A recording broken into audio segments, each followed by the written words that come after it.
Good afternoon, ladies and gentlemen. Uh, this is William Spring in London. I just want to talk about Roe versus Wade. Um, I went to the United States when the Roe versus Wade decision was made by the US Supreme Court. When I got to Washington, everybody was shocked that the court had made such a decision.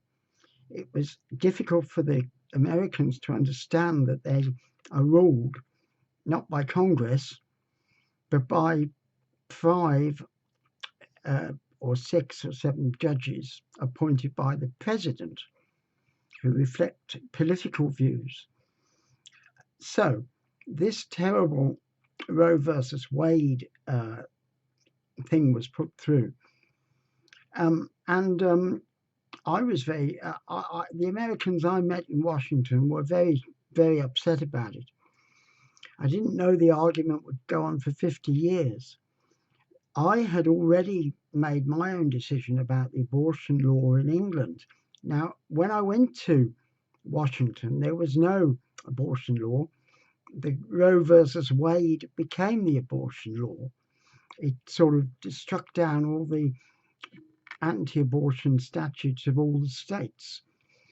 And I had, in England, we had already, or Britain had already passed David Steele's abortion law in 1967, which I was opposed to, but I couldn't do anything much about it as I was in Canada. When I got back from Canada, together with a friend of mine called Derek Lindley, we did a protest outside an abortion clinic in central London, and also a few other evangelical Pentecostal people. And we held a service. This was on the second anniversary of the passing of the law. And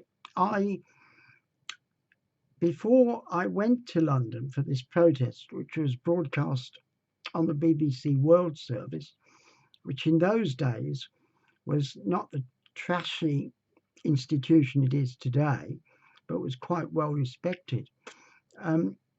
I had a dream in the early morning, about 5 o'clock in the morning.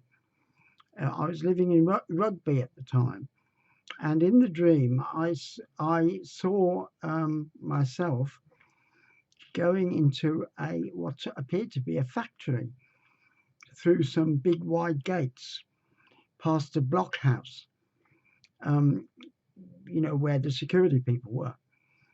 And I noticed as I looked inside the blockhouse that there were a number of coffins, small coffins, with sprigs of yew or something on them. And I then carried on into the building or into the factory, and I started walking up a big long road. At the top of the road, there is just darkness.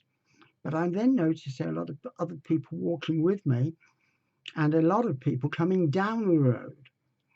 And now, when I saw the people coming down the road, they all seemed to be women, and they were all wearing like surgical masks, such as we use now for the COVID thing. And I said to myself in my dream, why are these people wearing masks? Now, at that point, suddenly a smell hit me, a really revolting, putrid smell, which affected my lungs and started causing me to choke, so that I woke up. But I knew what the smell was because my uncle, who was in World War One, had told me about the smell that hung over the battlefields. This was the smell of death. And then I woke up.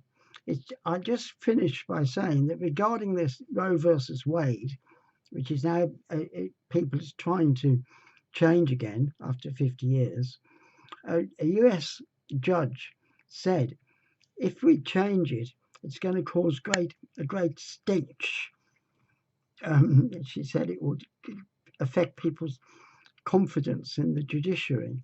Well, the confidence of the American people in the judiciary has already been badly affected. And as for the stench, why is it this justice or judge, Supreme Court judge, doesn't smell the smell of death that I smelled? Because the Roe versus Wade was the beginning of the silent Holocaust, which has taken the lives of so many children, unborn children, in the United States.